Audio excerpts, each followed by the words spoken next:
અવાજ આવે છે બરાબર? અનમ્યુટ છે? ઓકે, ચાલો ફાઇન. Okay, nice. આપણે ગઈકાલે હાઇડ્રોજન વર્ણપટની વાત બતાવી દીધી. હજુ પાછું ક્યાંક આવશે એ વસ્તુ, પણ આપણે બહુ જોરદાર પોઈન્ટ તરફ આપણે આગળ વધી રહ્યા છે. એ છે નીલ બ્રોરનો પરમાણુનો. એમાં આપણે એક જ પોઈન્ટ ગઈકાલે જોયો હતો, બરાબર, જેને આપણે નામ આપેલું હતું અને હેડિંગ આપેલું હતું સ્થિર કક્ષા. સ્થિર કક્ષા એવું આપણે એને હેડિંગ આપ્યું. દરેક પેટા પોઈન્ટ ઉપર હેડિંગ લાગશે એવું નથી. જ્યાં લાગતું હશે ત્યાં હું તમને કહીશ કે ભાઈ અહીંયા તમે પેટા હેડિંગ મારો. બરાબર? ચાલો, ગઈકાલે કીધું કે ભાઈ ઇલેક્ટ્રોનનું આવન જાવન થઈ શકે, પણ કક્ષા એ સ્થિર છે, બરાબર, જેને ઉર્જા સ્તરથી ઓળખવામાં આવે છે. અને આપણે ભૂતકાળની અંદર ક્લિયર કરી ચૂક્યા છે, બરાબર, કે 7 કક્ષાઓ છે. બરાબર, એટલે ઉર્જાની આપલેથી ઇલેક્ટ્રોન અંદર બહાર થઈ શકે, પણ જે કક્ષાઓ છે એ પોતાનું સ્થાન બદલે નહીં, એ ત્યાંનું ત્યાં છે. આવો આપણો પહેલો પોઈન્ટ. રાઈટ? હલો હલો, હા બસ. હા, જ્યારે પૂછવામાં આવે ને ત્યારે બોલો તો મને મજા આવે થોડી, સમજી.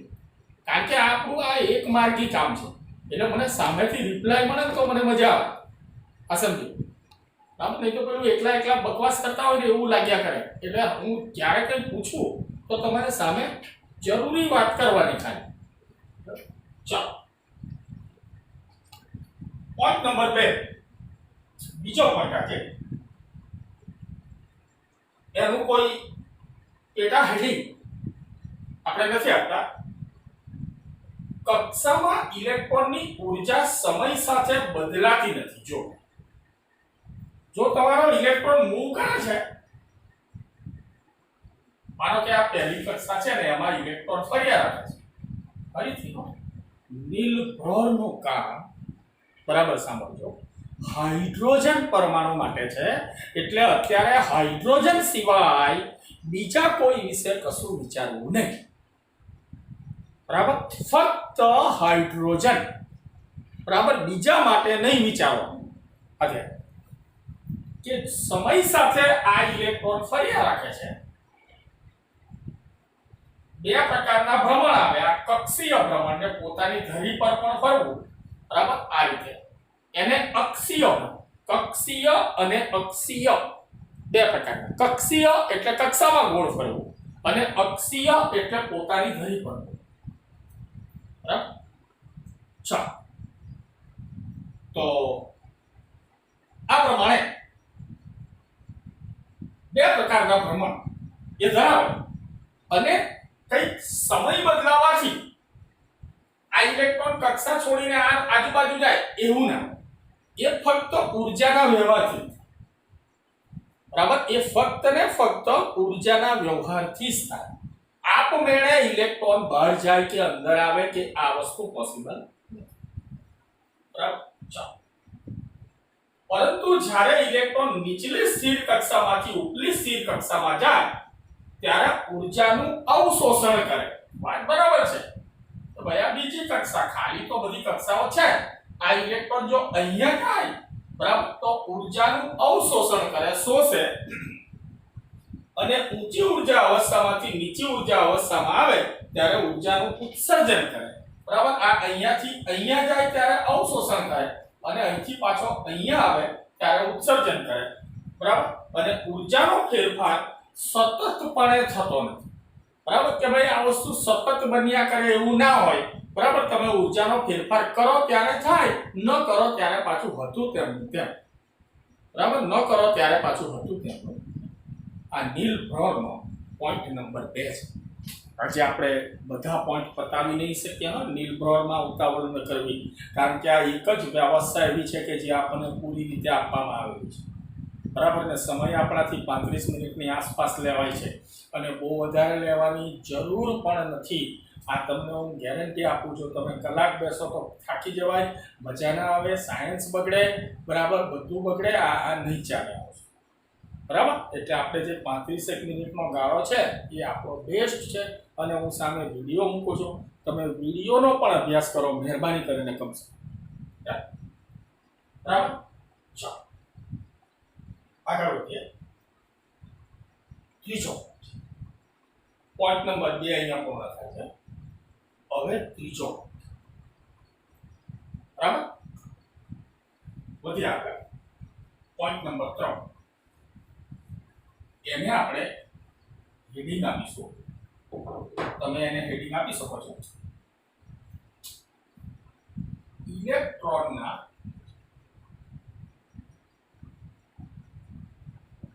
ક્વોન્ટમ કૂદકા. આવું તમે એને ઇલેક્ટ્રોનના ક્વોન્ટમ કૂદકા આવું હેડિંગ. બરાબર, ઇલેક્ટ્રોનના ક્વોન્ટમ. જોજો, મજા આવશે, સમજો. બે સ્થિર અવસ્થાઓ એ કોણ? કક્ષા. બે સ્થિર અવસ્થા વચ્ચે ઊર્જાનો ફેરફાર ડેલ્ટા ઈ હોય છે, અને તેમાં સંક્રાંતિ થાય ત્યારે અવશોષિત થતા અથવા ઉત્સર્જિત થતા વિકિરણની આવૃત્તિ નીચે પ્રમાણે એમ કે કરી શકે.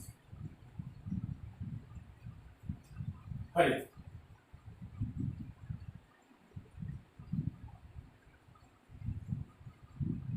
બે સ્થિર અવસ્થા, બે ત્રણ ગમે આના વચ્ચે જે ઊર્જાનો તફાવત હોય એને ડેલ્ટા ઈ કહેવાય. બરાબર, એને ડેલ્ટા ઈ જેટલો તફાવતના ભાગ, ઈ ફોર એનર્જી. બરાબર, જ્યારે ઇલેક્ટ્રોન અહીંયાથી અહીંયા જાય અથવા અહીંયાથી અહીંયા આવે, બેમાંથી કંઈ પણ થાય, અવશોષણ કે ઉત્સર્જન, અને એ જો પ્રકાશીય ઊર્જા હોય, બરાબર, એ જો પ્રકાશીય ઊર્જા હોય તો તેની આવૃત્તિ કેવી રીતે ગણી શકાય? બરાબર, એની ચર્ચા અહીંયા કરવામાં આવી છે. અને આ પ્રકાશીય ઊર્જાના કારણે ઇલેક્ટ્રોન એક માન્ય કક્ષામાંથી બીજી માન્ય કક્ષામાં, એક કક્ષામાંથી બીજી કક્ષામાં, બીજીમાંથી પહેલીમાં આવી રીતે કૂદકા મારતો હોય છે. બરાબર, કૂદકા મારતો હોય છે. અને ક્વોન્ટા એટલે ઊર્જા, પ્રકાશીય ઊર્જાના કારણે ઇલેક્ટ્રોનના કૂદકા. બરાબર, એટલે એને આપણે હેડિંગ આપ્યું ઇલેક્ટ્રોનના ક્વોન્ટમ. બરાબર, ઇલેક્ટ્રોનના ક્વોન્ટમ કૂદકા, એવું આપણે એને હેડિંગ આપ્યું. બરાબર, અને હવે આપણું સૂત્ર આવું, આ તફાવત જે ઊર્જાનો છે, બરાબર, E = h * nu, આવું આપણું સૂત્ર હતું ભૂતકાળમાં. બરાબર, પણ એ તમારા તફાવતના ભાગ રૂપે છે. તો ડેલ્ટા E = h * nu. બરાબર, તો તમારો શોષાતો કે ઉત્સર્જાતો પ્રકાશ, બરાબર, એની આવૃત્તિ જો તમારે શોધવી હોય તો ડેલ્ટા E બાય શું કરી નાખવાનું તમારે? Delta E by h. અને ડેલ્ટા E બરાબર શું લખાશે તમારો? E2 - E1, બરાબર, બાય h. કારણ કે તફાવત હંમેશા અંતિમ ઓછા પ્રારંભિકનો રહેશે. બરાબર, અંતિમ ઓછા પ્રારંભિકનો તફાવત લેવાય. પ્રારંભિક ઓછા અંતિમ એવો તફાવત. અંતિમ ઓછા પ્રારંભિક.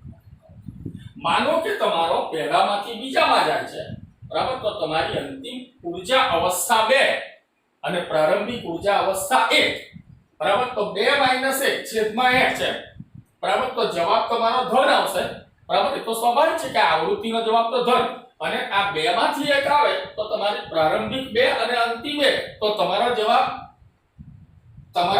એ પેલા 1 - 2 હોય કે 2 - 1 હોય. આવા માઈનસ કે પ્લસ જવાબ આવે તો એનો અર્થ એવો નહીં કરવાનો કે આવૃત્તિ માઈનસ કે પ્લસ. માઈનસ નો અર્થ એવો થાય કે ઊર્જા મુક્ત થાય છે, અને પ્લસ નો અર્થ એવો થાય કે ઊર્જા શોષાય. ઓકે, બરાબર. ચાલો, આ પ્રમાણે એ તમારે સમજ, બરાબર. ઉર્જા શોષાય કે દૂર થાય એની સાઈનો છે, ખ્યાલ આવ્યો? બરાબર છે. ચાલો, તો આ રીતે કઈ જ્યાં E1 અને E2 અનુક્રમે નીચા અને ઊંચા માન્ય ઉર્જા સ્તરોની ઉર્જા છે. આ રજૂઆત સામાન્ય રીતે બોહરનો આવૃત્તિ નિયમ તરીકે ઓળખાય છે. આમાં ન્યુ નો જવાબ તમારો પ્લસ કે માઈનસ આવે, બરાબર છે, તો એનો અર્થ કઈ આવૃત્તિ ધન કે ઋણ એવો નથી કરવાનો, ઉર્જાનું શોષણ ઉત્સર્જન એવો કરે. એક આકૃતિ આપણે દોરી શકીએ આમાં, બરાબર. જો હું દોરું છું અહીંયા, એક આપણે સ્ટેજ બતાવીએ, આને આપણે કહીએ E1 લેવલ અને આને કહીએ આપણે E2 લેવલ. તમારો ઇલેક્ટ્રોન E1 લેવલમાંથી E2 લેવલમાં જો જાય તો એ કેટલી પ્રકાશીય ઉર્જા શોષે, એ કેટલી, તો કે h * nu પ્લસ કરવાનું, બરાબર. કે પ્રકાશીય ઉર્જા શોષીને એ E1 સ્ટેજથી E2 સ્ટેજ પર જાય, E1 સ્ટેજથી E2 સ્ટેજ પર, E1 થી E2 સ્ટેજ પર જાય અને ત્યાં એ રહી ન શકે, બરાબર. તો એ પાછો પરત ફરે ક્યાંથી, E2 થી E1, તે વખતે પાછો પ્રકાશીય ઉર્જા બહાર પાડે, એને આપણે -h * nu કહી શકીએ.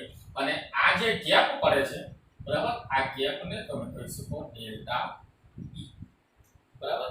આ ડ્રોઈંગ તમે આ ક્વોન્ટમ કૂદકાવાળા પોઈન્ટમાં કર્યું, બરાબર. આ તમારો નીચે ઉર્જા અવસ્થાએથી ઊંચી ઉર્જા અવસ્થા, અને આ પાછું ઊંચીથી નીચી. જ્યારે નીચેથી ઊંચે જાય ત્યારે પ્રકાશીય ઉર્જા શોષે, અને જ્યારે ઊંચેથી નીચે આવે ત્યારે તેટલી જ પ્રકાશીય ઉર્જા બહાર પડે, બરાબર. અને આ બે વચ્ચેનો જે ઉર્જા તફાવત છે, બરાબર, તેને ડેલ્ટા E થી ઓળખવામાં આવે, બરાબર. આ ડ્રોઈંગ જરા કરી રાખજો, આ જે બતાવ્યું છે તે, બરાબર. કામની વસ્તુ છે, થોડી કરી રાખશો તો સારું.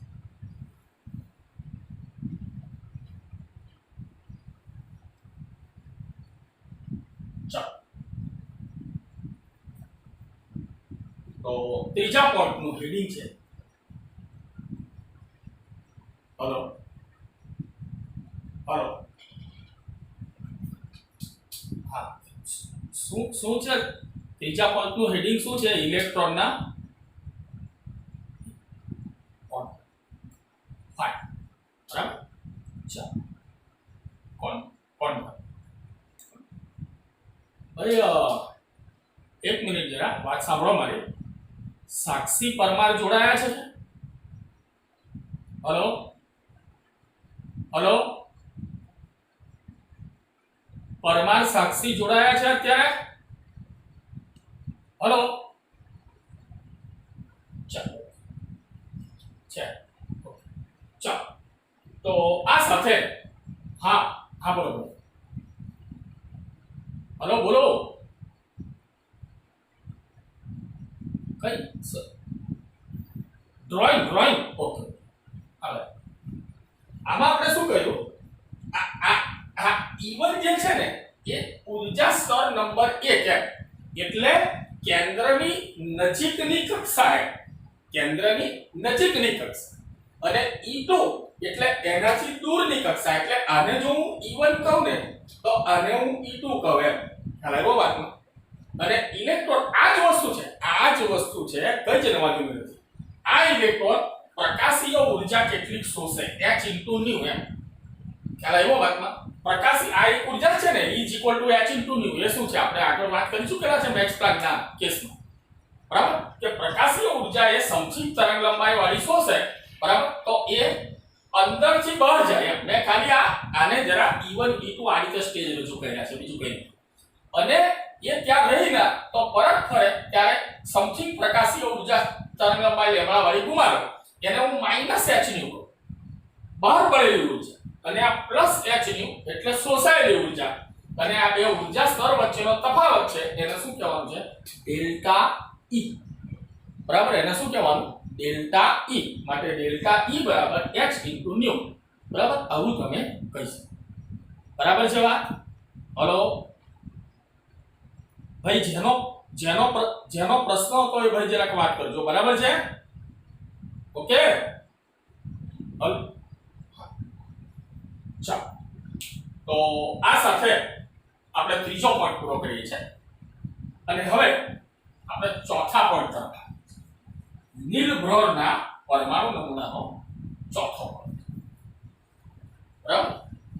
બીજું થોડીક વાત કરું, સહેજ સાંભળજો.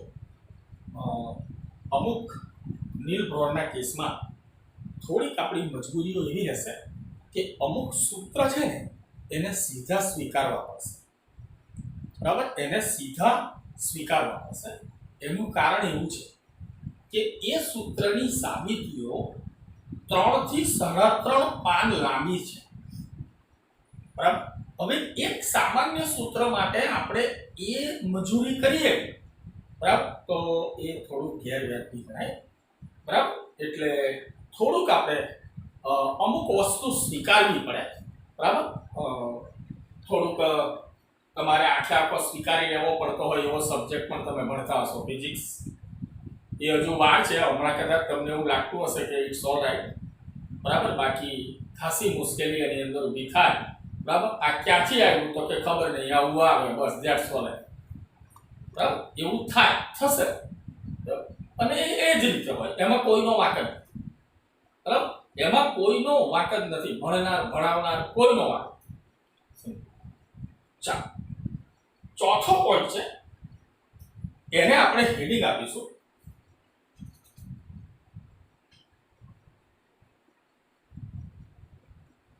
માન્ય કક્ષા. માન્ય કક્ષા. બરાબર, માન્ય કક્ષા એવું આપણે એને હેડિંગ આપીશું, માન્ય કક્ષા. ચાલો, એટલે ચોથા પોઈન્ટ પર પેટા હેડિંગ મારી દેજો, માન્ય કક્ષા. હવે બધા પોઈન્ટ પર હેડિંગ લાગશે એવું નહીં થાય. બરાબર, હા, હવે એકાદ જ હેડિંગ આવશે, વધારે નહીં. બાકી બધા પોઈન્ટ આપણે આમને એમ શીખવાના છે. બરાબર. ચાલો, ફરી એકવાર કહી દઉં કે નીલ બ્રોરે કયા પોઈન્ટ પર કામ કરેલું, કોના માટે કામ કરેલું, કયા પરમાણુ માટે? Hello, hydrogen. હા, એટલે તમે હાઇડ્રોજન સિવાય બીજા માટે વિચારતા નહીં હો અત્યારે, મહેરબાની કરીને. એનો સમય આવશે ત્યારે તે. હા, પહેલા એકડે એક શીખવાનો, પછી નક્કી કરવાનું કે 2 એકડા ભેગા લખો તો 11 કહેવાય. બરાબર, એટલે જે રીતે સિસ્ટમ હોય એ પ્રમાણે જવાનું. ધ્યાન, ઇલેક્ટ્રોનના ક્વોન્ટમ કૂદકાની જેમ કૂદકા નહીં મારવાના બધા. બરાબર, પહેલા ધીરે ધીરે બધું લેવલ ટુ લેવલ ચાલો. આપેલ સ્થિર કક્ષામાંના ઇલેક્ટ્રોનનો કોણીય વેગમાન સમીકરણમાં દર્શાવ્યું એ પ્રમાણે છે. હવે આ જે સમીકરણ છે એ આપણે સ્વીકારવું પડશે. થોડા ઘણા સમીકરણો એવા છે કે જે આપણે સ્વીકારવા પડશે. સમય 10 મિનિટનો છે. બરાબર, તમે મને જણાવો, ખાલી કોઈ એક વ્યક્તિ વ્યવસ્થિત વાત કરજો કે વેગમાન એટલે શું? હલો, હલો,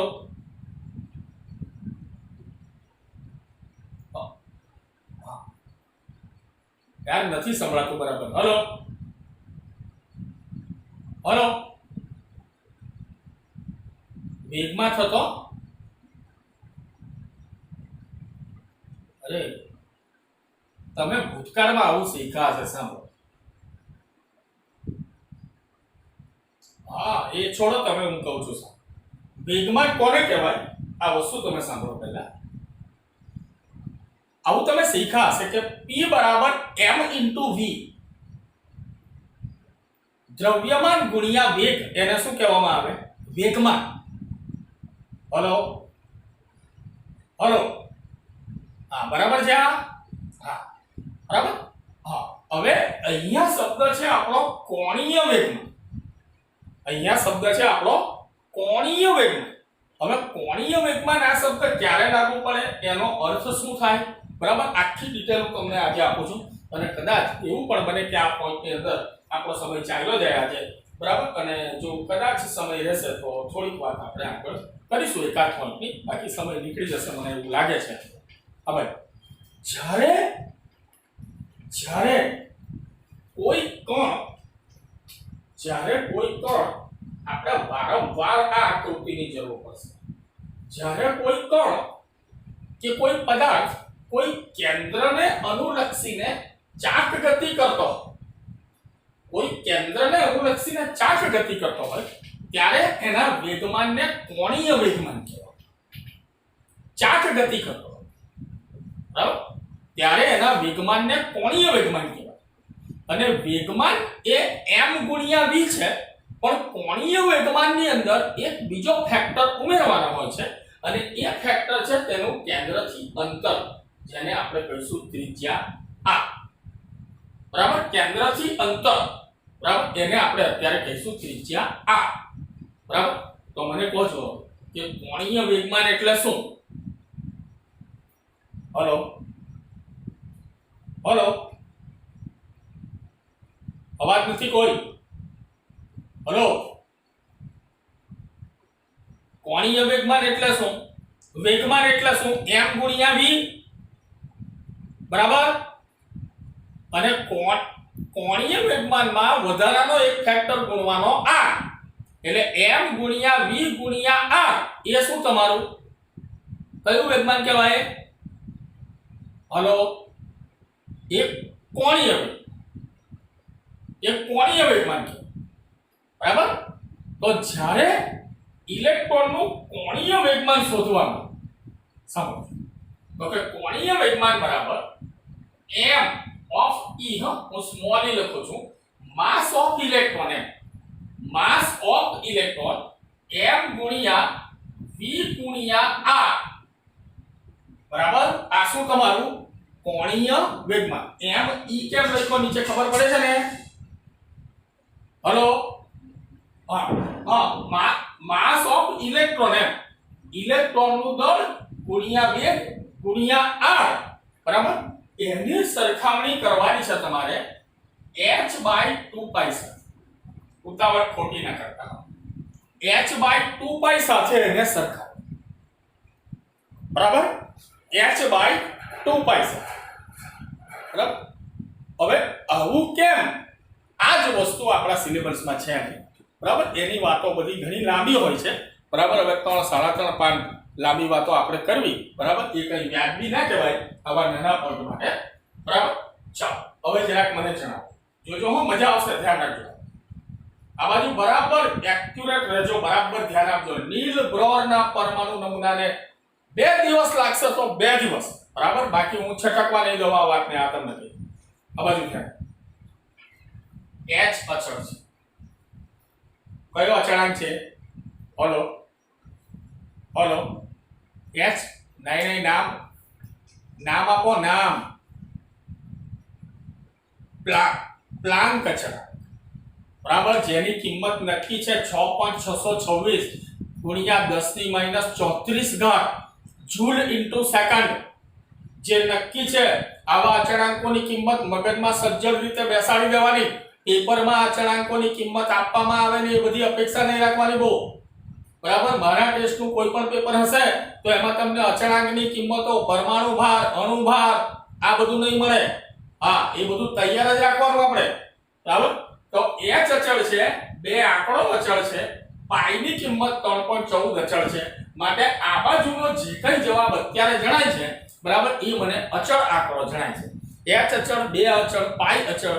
બરાબર, તો તમે જે કોણીય વેગમાન શોધો છો બરાબર, જે કોણીય વેગમાનની કિંમત શોધો છો એને h/2π ની સાથે સરખામણી કરવાની છે. બરાબર, એની સરખામણી કરવાની છે.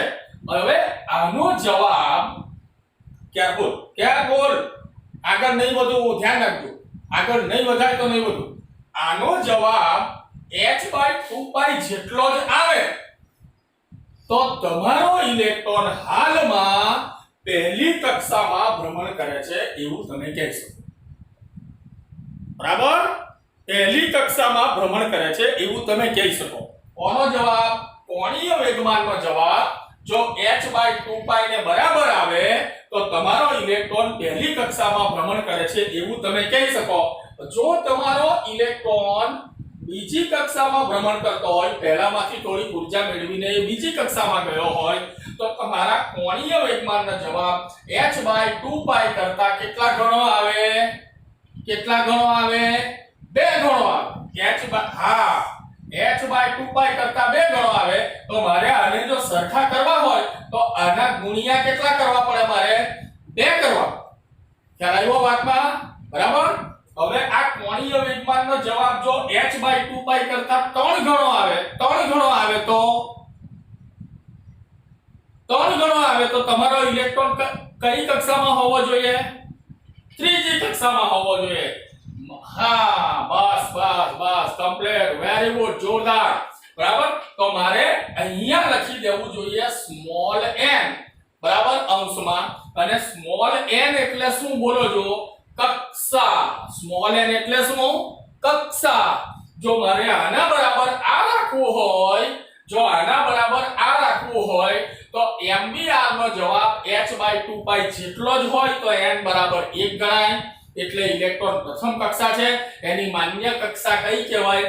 પહેલી કહેવાય. જો આનો જવાબ h/2π કરતા 2 ગણો આવે તો મારે સરખું કરવા અહીં 2 વડે ગુણવા પડે. બરાબર, 2 વડે ગુણવા પડે તો એ ઇલેક્ટ્રોનની માન્ય કક્ષા કઈ હોય? 2 હોય. એવી રીતે 3 ગણું આવે, 4 ગણું આવે, 5 ગણું આવે, 6 ગણું આવે અને 7 ગણું.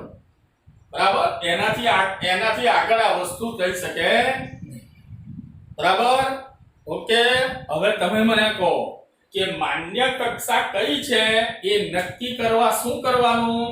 ઇલેક્ટ્રોન હાલમાં કઈ કક્ષામાં ભ્રમણ કરી રહ્યો છે 1 થી 7 માંથી એ જાણવું હોય તો શું કરવાનું? તો કે ઇલેક્ટ્રોનનો શું શોધી નાખવાનું? કોણીય વેગમાન શોધી નાખવાનું. અને એ કોણીય વેગમાનનો જે જવાબ આવે એ જવાબને કોની જોડે સરખાવવાનો? હલો, h/2π જોડે. અને h/2π કરતા એ કોણીય વેગમાનનો જવાબ જેટલા ગણો વધારે આવે એ કક્ષામાં એ ઇલેક્ટ્રોન હોય, માટે એને એ ઇલેક્ટ્રોનની કઈ કક્ષા કહેવામાં આવે? માન્ય કક્ષા. બરાબર. ઇલેક્ટ્રોનની માન્ય કક્ષા શોધવા માટેની આ વ્યવસ્થા છે, આ સૂત્ર છે, આ ધ્યાન રાખવાનું છે. બરાબર છે કે MBR અહીં માસ ઓફ ઇલેક્ટ્રોન લખીએ છે એ સમજી ગયા હવે તો સમજ્યા કે ભાઈ ઇલેક્ટ્રોનનું દર છે એટલે આપણે નીચે સ્મોલ e લખ્યો છે. બરાબર. MBR બરાબર NH/2π. બરાબર. એટલે h/2π તો ફિક્સ જ જવાબ આવવાનો છે. એને તમારે તમારી કક્ષા ક્રમાંક વડે ગુણશો તો તમારા કોણીય વેગમાનને બરાબર થશે અને જેના વડે એને ગુણતા આને બરાબર જવાબ આવે એ આંકડો એ તમારી માન્ય કક્ષા ગણાય. જે હોઈ શકે હાઇડ્રોજન માટે કેટલી? 1 2 હલો યસ 5 1 2 6. બરાબર. હજુ આ પોઈન્ટની અંદર થોડીક વાતો છે એ કરી લઈએ, પછી મારા દ્વારા એક વાત હું અહીંયા કરું અને કદાચ આપણે આજે આને અટકાવી દઈશું સમયના અભાવે, પણ ચાલીએ જોઈએ. આમ ઇલેક્ટ્રોન એવી જ કક્ષામાં ઘૂમશે કે જેમના કોણીય વેગમાન h/2π ના સંકલનના ગુણકમાં હોય, એટલે કે કેટલીક કક્ષાઓ જ માન્ય ગણાય. બરાબર. એટલે આને આપણે હેડિંગ આપ્યું માન્ય કક્ષા. બરાબર. આ ધ્યાન રાખજો, ઇલેક્ટ્રોનનું કોણીય વેગમાન એવી રીતે જ પ્રાપ્ત થયું હંમેશા કે જે h/2π ના કોઈ પૂર્ણ ગુણકમાં જ હોય. અહીંયા 2.5 3.5 એવું આવ્યું જ નહીં. n બરાબર 1 આવ્યો, 2 આવ્યું, 3 આવ્યું, 4 આવ્યું, એમ પૂર્ણ ગુણકમાં જ આવ્યું. બરાબર. બોહરે ઉપયોગ કરેલી સ્થિર કક્ષાઓની ઉર્જાના વિચલન અંગેની વિગતો ઘણી ગૂંચવણ ભરેલી હતી. તેની ચર્ચા ઉપરાંત ધોરણમાં આગળ કરવામાં આવશે નો ડાઉટ. પણ હાઇડ્રોજનના પરમાણુના બોહર નમૂના પ્રમાણે હવે થોડી ABC ના પોઈન્ટ પૂરા થાય, ચાલુ થાય. આપણા મુખ્ય 4 પોઈન્ટ હતા, હવે બધા પેટા પ્રશ્નો, પેટા વિભાગો ચાલુ થાય છે. પણ મારી એક છેલ્લી રજૂઆત આજની તમે સાંભળો, પછી જો સમય હોય તો એકાદ પેટા વિભાગ લઈશું. બરાબર. નહીં તો પછી ત્યાં. ચાલો આ બાજુ ધ્યાન રાખજો. અહીંયા જોજો, આમાં બરાબર. ચાલો આ બાજુ નજર કરીએ તો આ આંકડો અચળ, રાઈટ? બરાબર. h/2π ની કિંમત કદી બદલાવાની નથી, એ બધી વસ્તુઓ છે. એટલે આના બરાબર કરવા એને કોઈ પૂર્ણ ગુણક વડે ગુણવાનું થાય. એ પૂર્ણ ગુણક જે ગુણો એ જ તમારી માન્ય કક્ષા કહેવાય. Okay, alright. પણ હવે તમે આ પક્ષને વાત કરી આ બાજુ. બરાબર. તમે આ બાજુ સામ ઇલેક્ટ્રોનનું દળ કેટલું એ એ આપણે બિલકુલ નક્કી આપણને ખબર છે કે એ ચોક્કસ જ વજન છે. યાદ કરો 9.109 ગુણ્યા 10 ની -31 ઘાત કિલોગ્રામ. બરાબર. સાંભળજો, લાસ્ટના આગલા વર્ષે જેડબલી મેઇનની અંદર આ સૂત્રને લઈને જે એમસીક્યુ પૂછાયો હતો, ભલભલા થાક ખાઈ ગયેલા હતા. સમજ નથી પડી કે આમાં શું કરવાનું. વસ્તુ બહુ જ સહેલી હતી. બરાબર. એટલે ઘણીવાર આવું થાય, ગૂંચવાઈ જાય. અને જેડબલી માં કેવું હોય ખબર છે તમને? કહી મૂકો થોડું કે માનો કે 3 ક્વેશ્ચન હોય, બહુ જ અઘરા હોય, પછી ચોથો ક્વેશ્ચન એટલો બધો સહેલો મૂકે ને, બરાબર, કે તમારું મગજ છે ને એક્સેપ્ટ જ ના કરે કે આ 3 ક્વેશ્ચન ના જવાબ લાવતા નાકેદમ આવે છે, તોય જવાબ આવે છે કે નથી આવતા ઠેકાણું નથી. અને આ આટલું સહેલું મને આવડી કેવી રીતે? બરાબર. આવી શંકાની અંદર સહેલી વસ્તુ છોડીને આવે છે. બાકી ખરેખર કોઈ પણ પેપરની કઠિનતા મૂલ્ય 100% હોય ના કોઈ દિવસ, યાદ રાખો. એમાં અમુક સહેલાપણું તો મૂકવું જ પડે. બરાબર. પણ આવી રીતે એને એવી રીતે છુપાવતા હોય છે ને કે વ્યક્તિ સ્વીકારે જ નહીં, એનું મગજ જ નહીં સ્વીકારે. બરાબર. કે આ આટલી બધી સહેલી વસ્તુ કેવી રીતે હોઈ શકે? બરાબર. એટલે આ તકલીફ છે. તો આ બાજુ માસ ઓફ ઇલેક્ટ્રોન આ નક્કી છે, એમાં કોઈ ફેર પડવાનો નથી. પછી નીલ બોહરે એવું કીધું કે ઇલેક્ટ્રોનનો વેગ જે છે ને કક્ષાની અંદર, એ પણ નિશ્ચિત જ છે. બરાબર. એ બદલાતો નથી. બરાબર. નીલ બોહરે એવું કીધું, બરાબર, કે એનો વેગ પણ નિશ્ચિત જ છે. તો તમે મને કહો કે આ કોણીય વેગમાનની અંદર બદલાય નહીં એવી બે વસ્તુ છે. બરાબર. ઇલેક્ટ્રોનનું દળ અને એનો વેગ. તો તમે મને સમજાવો કે બદલાય શું? આનો જવાબ બદલાવાનું કારણ શું હોય છે? હલો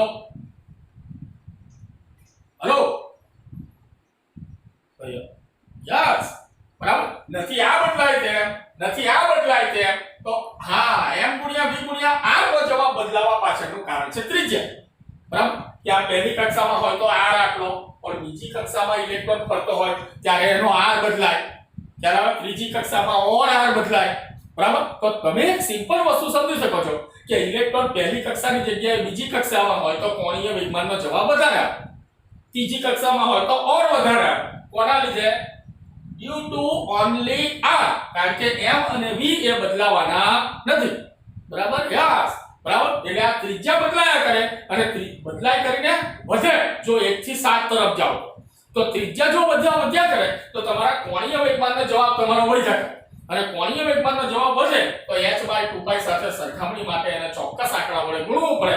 અને આ ચોક્કસ આંકડા વડે જે આપણે ગુણીએ છીએ એ એની માન્ય કક્ષા, અને બાય ચાન્સ આ અપૂર્ણાંક આવતું નથી એનો જવાબ પણ 1 2 3 4 5 6 અને 7 સુધી આવે. બરાબર છે. તો આને આપણે ઇલેક્ટ્રોનની માન્ય કક્ષા એમ કહીશું. બરાબર. અને પેટા પોઈન્ટ જે છે એ આપણે આવતીકાલથી, કારણ કે 2-3 મિનિટ જ બાકી છે, પછી મજા નહીં આવે, કોઈ પોઈન્ટ લઈ લઈશું તો જામશે નહીં. બરાબર. કાલે કન્ટિન્યુ કરીએ સેમ ટાઈમ.